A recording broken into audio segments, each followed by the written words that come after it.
थुम्मा कान अलकतन फखलक फसव्वा फजअल मिनहु ज़ौजैनि Zucker वल उन्सा अलैसा ज़ालिका बिक़ादिरिन अला अन युह्यियल मौता अलम यकु नुत्फतम मिन मनी युमना। ऐ इंसान, क्या तू ये समझता है कि तुझे बिगैर हिसाब किताब की यूं ही छोड़ दिया जाएगा? अरे अपने वजूद पर, अपने शरीर पर, अपने अस्तित्व पर गौर कर। क्या तू शुरू में मनी का कतरा न था? क्या तू एक हकीर पानी की बूंद न था जो तेरी माँ के पेट तक पहुंचाई गई, जो रहने मादर तक पहुंचाई गई? फिर उसी मनी के कतरे से, उसी हकीर पानी की बूंद से अल्लाह ने तेरी हड्डियां बनाई, उसी से गोश्त बनाया, फिर हड्डियों में गोश्त डाला। अल्लाह ने तुझे बना सवा कर दुरुस्त किया। अलम यकुन नुत्फतम मिन मनी युमना थुम्मा कान अलकतन फखलक फसव्वा। गोश्त का लोथड़ा भी बनाया, जमा हुआ खून बनाया, गोश्त का लोथड़ा बनाया, हड्डियां बनाई, गोश्त बनाया, हड्डियों में गोश्त डाला, आंखें बनाई, दिमाग बनाया, चेहरा बनाया, दिल बनाया, हाथ बनाए, पैर बनाए, फखलक फसव्वा। तुझे बना सवा के पूरा इंसान की शक्ल में तुझे बाहर ले आया। इतना ही नहीं, फजअल मिनहु ज़ौजैनि ज़कर वल उन्सा। तेरी माँ के पेट ही के अंदर उसने मर्द भी बना दिया, औरत भी बना दिया, मुज़क्कर भी बना दिया, मुअन्नस भी बना दिया, लड़का बना दिया, लड़की भी बना दिया। ओ मेरे बंदो, जब मैं ये सारे काम कर सकता हूँ उस पानी की एक हकीर बूंद से, उस पानी की एक जलील बूंद से, हम जब ये सारे के सारे काम कर सकते हैं, रहमे मादर में हम उसकी हड्डी बना सकते हैं, हम उसका गोश्त बना सकते हैं, हम हड्डियों में गोश्त बना सकते हैं, हम आंखें बना सकते हैं, हम दिल बना सकते हैं, हम दिमाग बना सकते हैं, हम भेजा बना सकते हैं, हम हाथ बना सकते हैं, पैर के नाखून और हाथ के नाखून भी बना सकते हैं, और हाथों की उंगलियों के पोर भी बना सकते हैं, हम उसके निशान भी बना सकते हैं। जब ये सारे काम हम कर सकते हैं तो आए मेरे बंदो, तुम ही निर्णय करो, फैसला करो।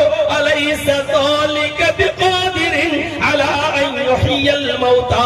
तो क्या वो अल्लाह इंसान को उसके मरने के बाद दोबारा पैदा नहीं कर सकता?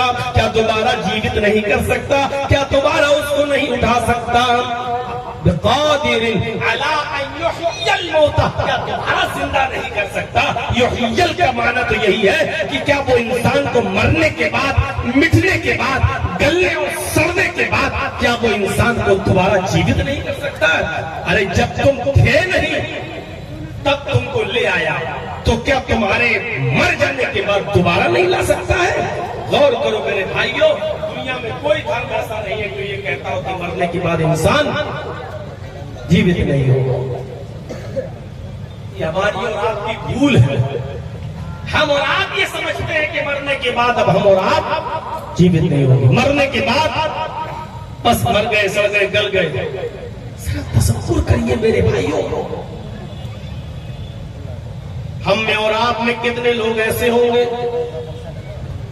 जिनके माँ बाप इस दुनिया में नहीं होंगे, किसी की माँ इस दुनिया में नहीं होगी, किसी का बाप इस दुनिया में नहीं होगा, किसी का दोनों इस दुनिया में नहीं होंगे। आप यहां बैठकर जलसा सुन रहे हैं, क्या कभी आप अपने बाप की कब्र पर जाकर यूं दुआ करते हैं अपने बाप के लिए? अल्लाहुम्मा इग़फिर लहू वरहमहू वआफ़िही वअफ़ु अन्हु वअकरिम नुज़ुलहू ववस्सिअ मुदख़लहू वग़सिलहू बिलमाई वस्सल्जि वलबरद वनक़्क़िही मिनल ख़ताया कमा नक़्क़ैत अस्सौबल अब्यज़ मिनद दनस वअब्दिलहू दारन खैरन मिन दारिही वअहलन खैरन मिन अहलिही वज़ौजन खैरन मिन ज़ौजिही वअदखिलहुल जन्नह वअइज़हु मिन अज़ाबिल क़ब्रि व मिन अज़ाबिन नार। जो लड़का अपने बाप की कब्र पर जाकर अपने बाप के लिए ये दुआ न कर सके, उस बेटे से और क्या उम्मीदें लगाई जा सकती हैं?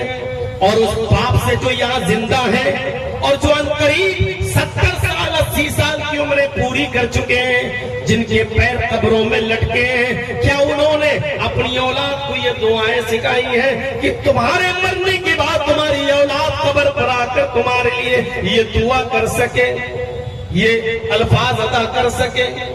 मेरे भाइयों, अंदाजा लगाए, कब्र के पास खड़े होकर कहो, अल्लाहुम्मा इन्नहु फी ज़िम्मतिक व हब्ली जवारिक फक़ी मिन फितनतिल क़ब्रि व अज़ाबिन नार व अंता अहलुल वफ़ा'i वल हक़ फ़ग़फ़िर लहू वरहमहू इन्नका अंतल गफ़ूरुर रहीम। ये दुआएं बतला रहे मुहम्मद रसूलुल्लाह सल्लल्लाहु अलैहि वसल्लम। क्या कभी आपने ये दुआएं की हैं? अल्लाहुम्मा हाज़ा अब्दुका वब्नु अमतिका एहताज इला रहमतिका व अंत गनियुन अन अज़ाबिही इन काना मुहसिनन फज़िद फी इहसानिही व इन काना मुसीअन फतजावज़ अन सय्यातिही। ये दुआएं याद है जो अपने बाप के लिए करो। क्या अल्लाह ये तेरा बंदा है, वब्नु अमतिक तेरी बांदी का बेटा है, एहताज इला रहमतिक ऐ अल्लाह तेरी रहमत का मोहताज हो चुका है। तू गनी है, तू बेनियाज है उसके अज़ाब से। तू चाहे तो अज़ाब दे भी सकता है और चाहे तो तू नजरअंदाज भी कर सकता है, माफ भी कर सकता है। ऐ अल्लाह मेरी इतनी सुन ले कि इन काना मुहसिनन फज़िद फी इहसानिही, अगर दुनिया में मेरा बाप नेक था तो उसकी नेकी में इजाफा फरमा, अगर वो अच्छा था तो उसकी अच्छाइयों में इजाफा फरमा। व इन काना मुसीअन फतजावज़ अन सय्याती, अगर दुनिया में वो बुरा था तो अल्लाह तू उसकी बुराइयों से दरगुजर फरमा। अगर वो खराब था, बेकार था, बुरा था, तेरा नाफरमान था, तो अल्लाह तू उसके सय्यात, उसके गुनाहों से चश्मपोशी फरमा, अल्लाह उसको दरगुजर फरमा। क्या ये दुआ कर सकते हो तुम? अपने बाप की कब्र पर जाकर अभी खड़ा कर दे तो 20 साल और 22 साल की तकरीरों का रिजल्ट अभी सामने आ जाएगा। किसी एक को खड़ा करके पूछे कि अपने बाप की कब्र पर जाके क्या दुआ पढ़ते हो? अल्लाह मेरे बाप को बख्श दे, अल्लाह तुझे जन्नत दे। यही तो आप अपने अल्फाज में करते हो ना। अल्लाह के नबी सल्लल्लाहु अलैहि वसल्लम ने तो दुआ सिखलाई है कि अपने बाप के लिए दुआ ये करो, मरने वाले के लिए ये दुआ करो। नबी अकरम तो दुआएं सिखा कर गए हैं, उन दुआओं को याद करो। क्या कभी पढ़ते हो रब्बना फ़िरली वलिवालिदैया वलिल मुमिनीना यौम यक़ूमुल हिसाब? फिक्र आखिरत। अरे मेरे भाइयों, हम और आप सब उसी की तरफ जा रहे हैं, अल्लाह ही की तरफ। धीरे धीरे हमारी जिंदगी खत्म होती चली जा रही है, निकल रहे हैं। कयामत का दिन बड़ा हौलनाक दिन होगा। कयामत की हौलनाकी का एहसास हमें और आपको करना भी चाहिए। सोचिए तो सही कि वो कैसा दिन होगा। अल्लाह के नबी कुरान करीम में अल्लाह ताला फरमाता है, अंदाजा लगाइए उस जासूस तपिश का, अंदाजा लगाइए उस जहन्नम की गर्मी का, अंदाजा लगाइए उस कयामत के दिन की हौलनाकी का। कुल्लमा उल्किया फीहा फौजुन सालतहुम खज़नतुहा अलम यातिकुम नज़ीर। जब जब जहन्नम के अंदर एक गिरोह को डाला जाएगा, जब जब लाया जाएगा, कुल्लमा उल्किया फीहा फौजुन, जब जब किसी गिरोह को, फौज को जहन्नम के करीब लाया जाएगा और डाला जाएगा जहन्नम के अंदर, सालतहुम खज़नतुहा, तो जहन्नम के जो दारोगा हैं, जहन्नम की जो पुलिस है, जहन्नम के जो दारोगा हैं, इन जहन्नमियों से पूछेंगे अलम यातिकुम नज़ीर, क्या तुम्हारे पास कोई डराने वाला ना आया था? क्या तुम्हारे पास कोई अल्लाह का रसूल नहीं आया था? क्या तुम्हें अल्लाह के अज़ाब से कोई डराने के लिए नहीं भेजा गया था? क्या तुमने उसकी बातों को नहीं सुनाता, या तुम्हारे पास कोई डराने वाला ही नहीं आया। ये जहन्नम में जलते जाएंगे, खालें छुलसती जाएंगी, लेकिन चीखते हुए जन्नत के दरोगा से कहेंगे, हाँ आया था, खुलना पला आया था, ऐसा नहीं है, आया तो था। फकज़्ज़बना व कुलना मा नज़्ज़लल्लाहु मिन शैइन अंतुम इल्ला फी ज़लालिन कबीर।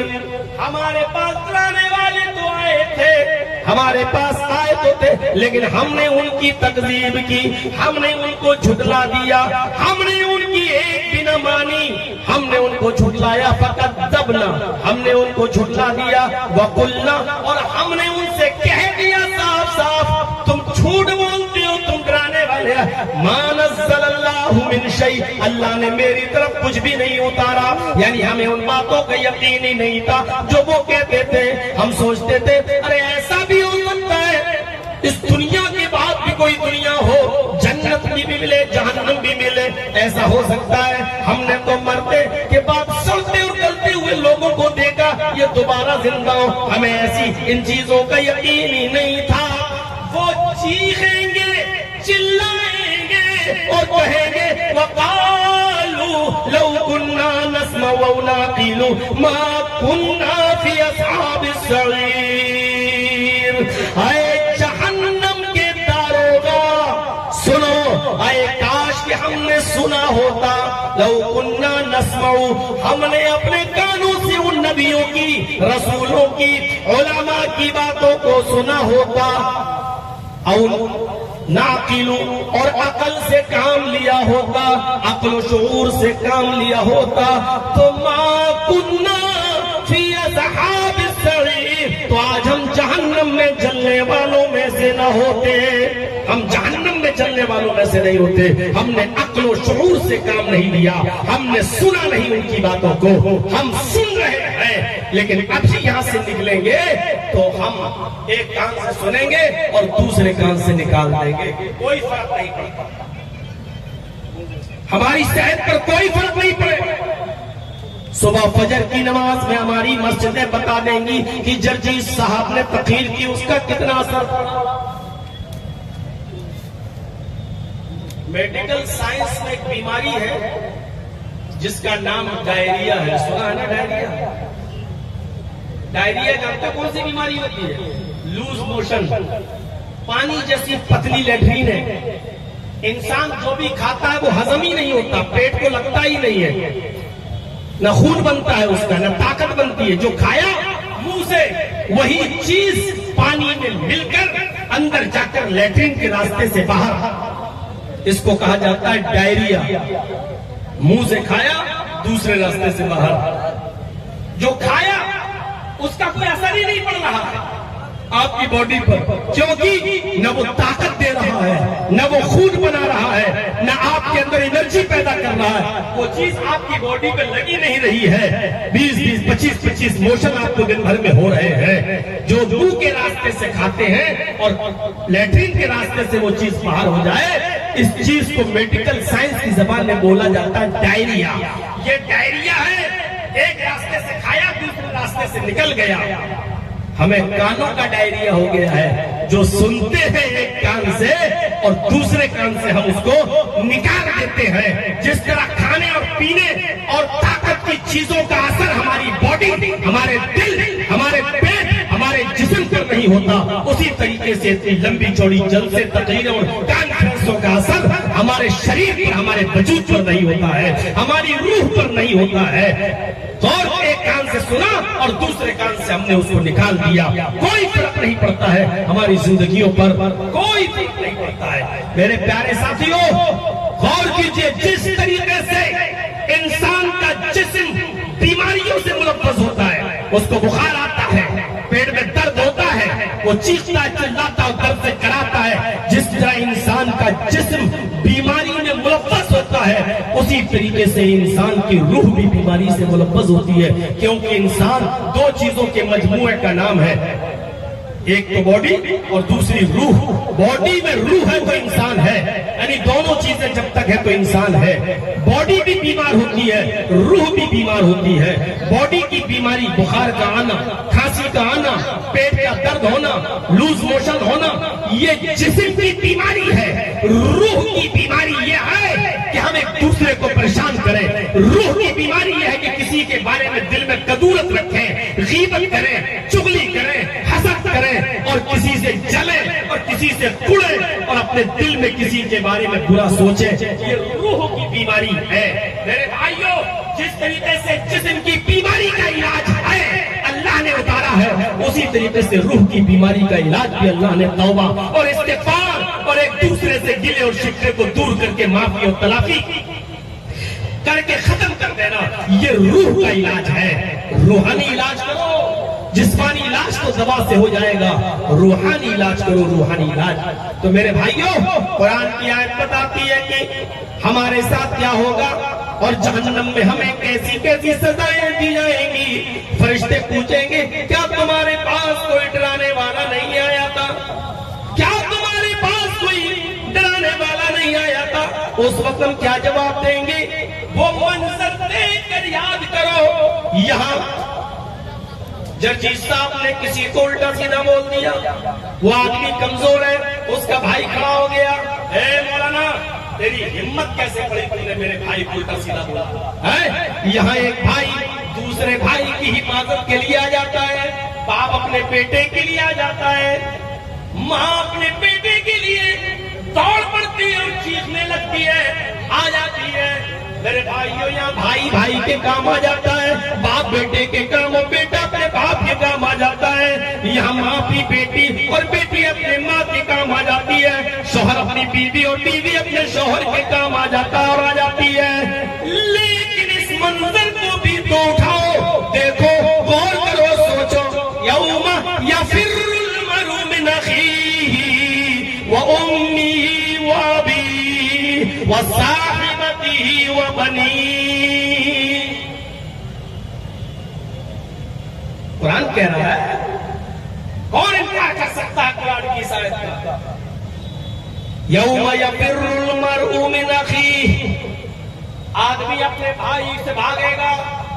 कयामत के दिन जो नजर पड़ी है मेरा भाई भागेगा। क्यों भागेगा? अरे कहीं ऐसा ना हो हमारे पास तो खुद ही नेकियां नहीं है, कहीं मेरा भाई मुझसे नेकी ना मांग बैठे। अरे हम कहां से देंगे? यहाँ भाई भाई के लिए मदद के लिए दौड़ता है, वहां भाई भाई को देखेगा तो भागेगा, तो भागेगा।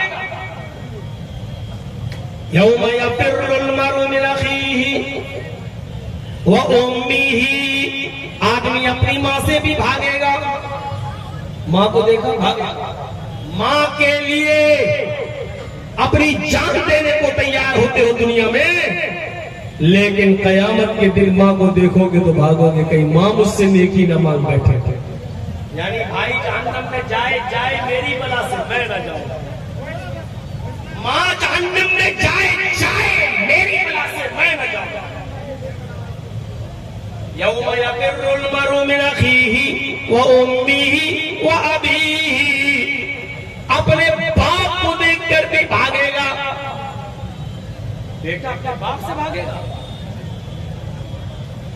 दुनिया में मोहब्बत बाप को बेटे से और बेटे को बाप से होती है।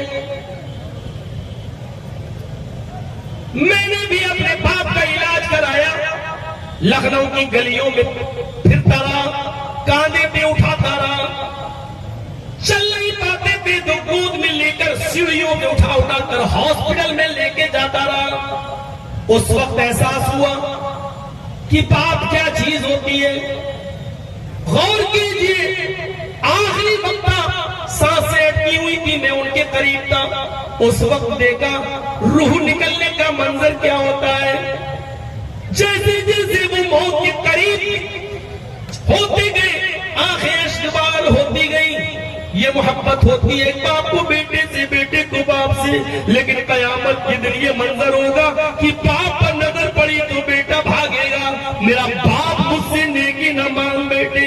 वहां दिमाग ऐसा ही कर दिया जाएगा, वहां जहन ऐसे ही हो जाएंगे। मेरे भाइयों, जो दुनिया के अंदर एक औरत अपने शौहर को दूसरी औरत बर्दाश्त नहीं कर सकती है कि वो मेरी जिंदगी में आ जाए, मेरे भाइयों, जब एक मर्द को वहां 72 हूरें दी जाएंगी तो वहां की औरतों का और दुनियावी बीवी का हाल ही होगा कि उसको कोई ऐतराज नहीं होगा, क्योंकि वहां जहन ऐसा ही कर दिया जाएगा, क्योंकि वहां जलन खत्म हो चुकी होगी, हसद नाम की कोई चीज नहीं होगी। मेरे भाइयों, ये चीज का जज्बा ही नहीं होगा, इसलिए उसके दिमाग में होगा ही नहीं कि मेरा शौहर मेरे होते हुए जन्नत की किसी और हूर के पास जाए, क्योंकि ये चीज वहां खत्म हो चुकी होगी। ये हसद, ये कीना, ये बुग़्ज़ निकल चुका होगा और अल्लाह